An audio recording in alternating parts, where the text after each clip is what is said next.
Hello students, today we are going to start new chapter of class 5th English literature, that is chapter 8, a gift from Saint Nicholas. Students, आज हम करने जा रहे हैं story reading with Hindi explanation. Let's start part 1 of chapter 8, that is a gift from Saint Nicholas. ये story है एक cobbler और उसकी फैमिली की जो रिच होने के बाद भी पुअर हो जाते हैं. और इस स्टोरी में आज हम पढ़ेंगे कि कैसे सेंट निकोलस कॉबलर और उसकी फैमिली की लाइफ में खुशियाँ लेकर आते हैं. Let's read the story. Claus slash चेंसलिंगर, ये नाम है कॉबलर का. और इसे रीड करने के लिए इसे आप 3 पार्ट में डिवाइड कीजिए. Slash चेंसलिंगर. Claus / Chancellor was a wealthy cobbler living on New Street in New Amsterdam. He married the fair Annetje, who was as pretty as a picture. Claus / Chancellor एक wealthy cobbler था और वह new Amsterdam में new street में रहता था. New street का नाम है. वेल्दी कॉबलर मीन्स धनाढ्य मोची. कॉबलर एक पर्सन होता है जो शूज रिपेयर करता है, जिसे हिंदी में कहते हैं मोची. और वेल्दी मीन्स जिसके पास धन की कोई कमी ना हो. क्लॉज की मैरिज एक ब्यूटीफुल गर्ल के साथ हुई थी जिसका नाम था अनेजे. यहाँ फेयर का मीनिंग है ब्यूटीफुल गर्ल. अनेजे इतनी प्रीटी थी जैसे कि एक पिक्चर, एक पेंटिंग इतनी प्रीटी होती है, सुंदर होती है, ऐसे ही पेंटिंग या पिक्चर की जैसे ही अनेजे भी ब्यूटीफुल थी. यहाँ अनेजे को कंपेयर किया गया है एक पिक्चर के साथ कि वह इतनी प्रीटी थी जैसे कि एक पिक्चर होती है. At first Claus and Antje were very happy and prosperous, raising geese and their children. But the arrival of a blacksmith who repaired shoes with hobnails so that the shoes lasted a year or more left Claus, Annetje and their children as poor as church mice. At first, life की शुरुआत में clause और उसकी wife बहुत happy थे, खुश थे और बहुत समर्थशाली भी थे. प्रॉस्पिरियस में समर्थशाली होना, जिसके पास पैसे की किसी चीज़ की कोई कमी ना हो. इनके पास इनके बच्चे और गीज थे जो कि बढ़ रहे थे, उनकी संख्या बढ़ रही थी. गीज गूज की प्लूरल फॉर्म है. गूज मीन्स एक हंस, वन वर्ड को कहते हैं गूज. और गीज एक से अधिक हंस को कहा जाता है. लेकिन ब्लैक स्मिथ के आने के बाद क्लॉज, अनेजे और उनके बच्चे पुअर हो गए थे.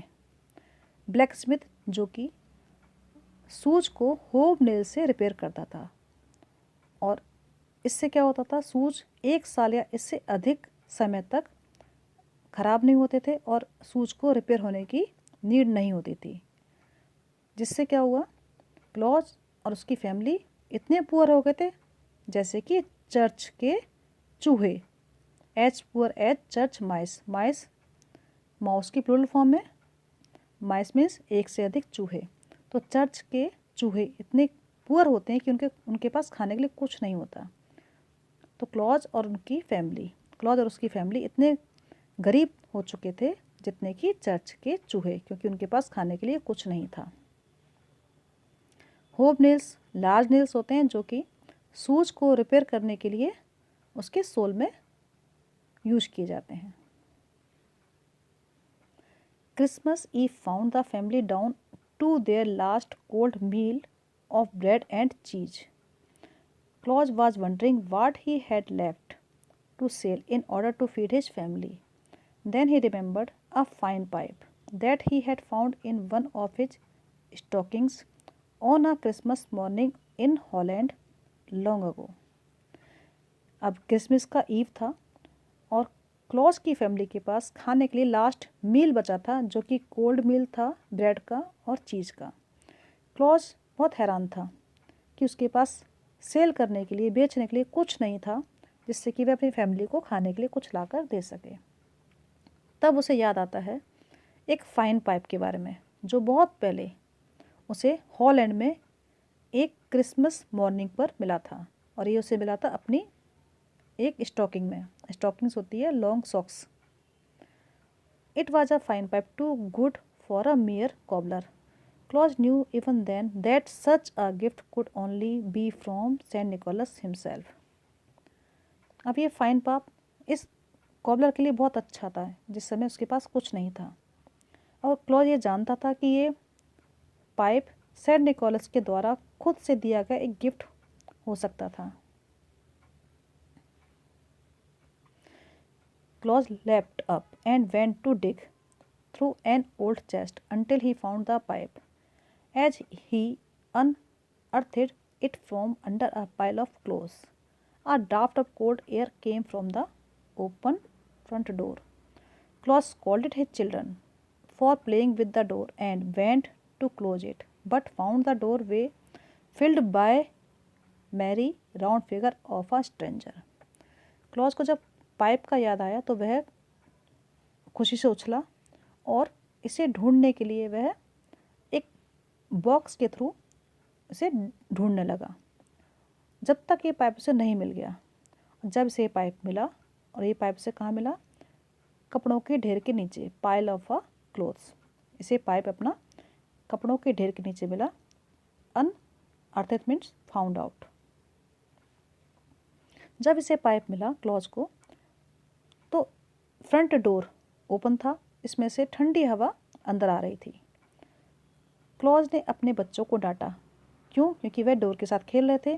तो डोर के साथ खेलने के लिए क्लॉज ने अपने बच्चों को डांटा, कॉल किया, और वह डोर क्लोज करने के लिए गया। लेकिन उसे वहाँ क्या मिला? उसे मिला एक मैरी राउंड फिगर स्ट्रेंजर, जो कि डोर के रास्ते में खड़ा था। एक हैप्पी और राउंड फिगर का एक स्ट्रेंजर, एक अजनबी उसे दरवाजे में मिला। Thank you, I will come in out of the cold, said the man stomping in the door and taking a seat by the fire that blessed in the hearth. Hearth एक fire place होता है जहाँ आग जलाई जाती है घर में, गर्म करने के लिए रूम को।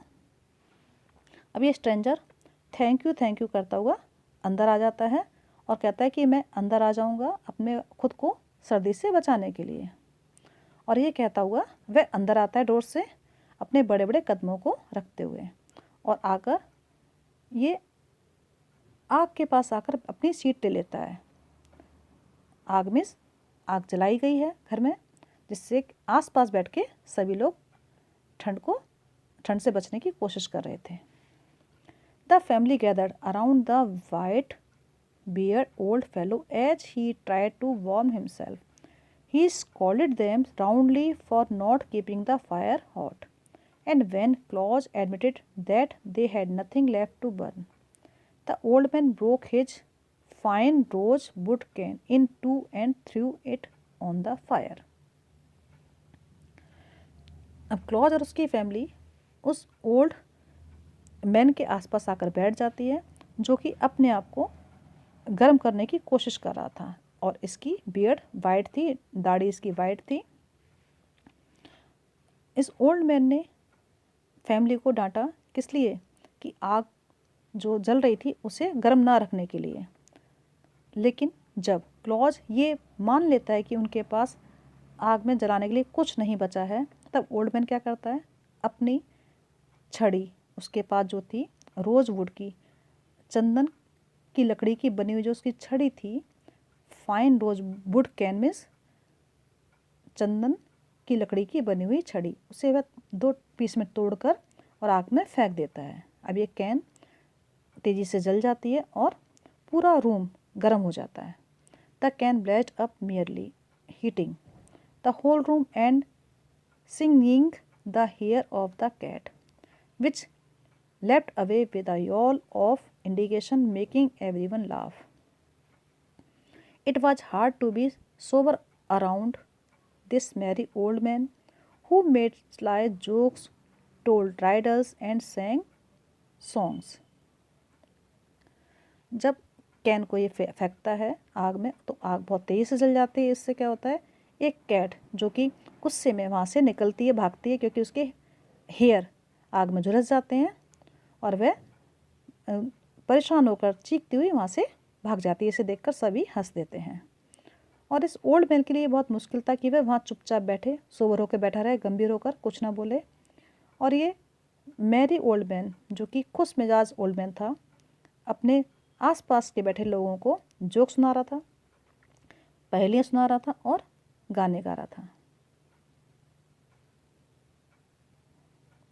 चिल्ड्रन, यहाँ आप देख सकते हैं हर्ट, ये है फायर प्लेस, जो कि घर में आग जलाकर रूम को गर्म किया जाता है ठंड से बचने के लिए। After sitting for half an hour with the family, the old man began rubbing his stomach and gazing wistfully at the cupboard. Wistfully means full of desire with some sadness. वो ये फील कर रहा था जैसे उसे भूख लगी है, परेशान है वो, और डिजायर मीन्स इच्छा के साथ वो देख रहा था कबर्ड की तरफ। लगभग आधे एक घंटे के बाद, फैमिली के साथ बैठने के बाद, ओल्ड मैन ने अपने स्टमक पर, अपने पेट पर हाथ फेरना शुरू किया, उसे रब करना स्टार्ट किया, जैसे कि वह कबर्ड की तरफ देख रहा था एक इच्छा के साथ, डिजायर के साथ कि उसे कुछ खाने को मिलेगा। Might there be a bite to eat for an old man on this Christmas Eve, he asked Antje. She blushed in shame and admitted there was nothing left in their cupboard. अब ये देखकर clause अपनी wife से कहता है कि इस Christmas ewe पर हो सकता है इस ओल्ड मैन के लिए कोई एक टुकड़ा खाने के लिए बचा हो। उसे अनुजे से ये क्वेश्चन पूछा। ये सुनकर अनुजे थोड़ा सा शर्मा जाती है, क्योंकि खाने के लिए उनके घर में कुछ नहीं था, और उसने एडमिट किया अनुजे ने कि खाने के लिए कबर्ड में कुछ नहीं था। और ये सुनकर ओल्ड मैन कहता है nothing. Then what about the fine goose right there. अगर कुछ नहीं है तो यहाँ पर फाइन गूज ये यहाँ पर क्या कर रहा है, मिस मीट यहाँ पर क्या कर रहा था। अनुजे गैस्प्ड for suddenly the smell of a tenderly roasted goose filled the room. अनुजे ने उसी टाइम महसूस किया एक रोस्टेड मीट की स्मेल उसको महसूस हुई रूम में, जो कि स्मेल पूरी तरह से भर चुकी थी। किसकी थी? रोस्टेड गूज मीन्स मीट की, रोस्टेड मीट की स्मेल रूम में भर चुकी थी। ये अनुजे ने महसूस कर लिया, उसे फील हो गया, मतलब सूंघ लिया खुशबू को। Now she ran to the cupboard and there was a huge goose on a platter. Platter a big plate को कहा जाता है, a large dish or plate for serving food, जिसमें कि खाने को सर्व किया जाता है। और वह अनुजे दौड़कर कबर्ड की तरफ गई। वहाँ उसने क्या देखा, एक लार्ज प्लेट में एक ह्यूज गूज रखा हुआ था, मीन्स बहुत बड़ा ह्यूज मीट रखा हुआ था। और इसके साथ ही उसे वहाँ पर क्या मिला, पाइज मिली, पाइज, केक्स, ब्रेड और बहुत सारी दूसरी खाने पीने की चीज़ें उसको वहाँ मिली। The little boys and girls shouted in delight and the whole family feasted merrily with the little white bearded man seated at the head of the table.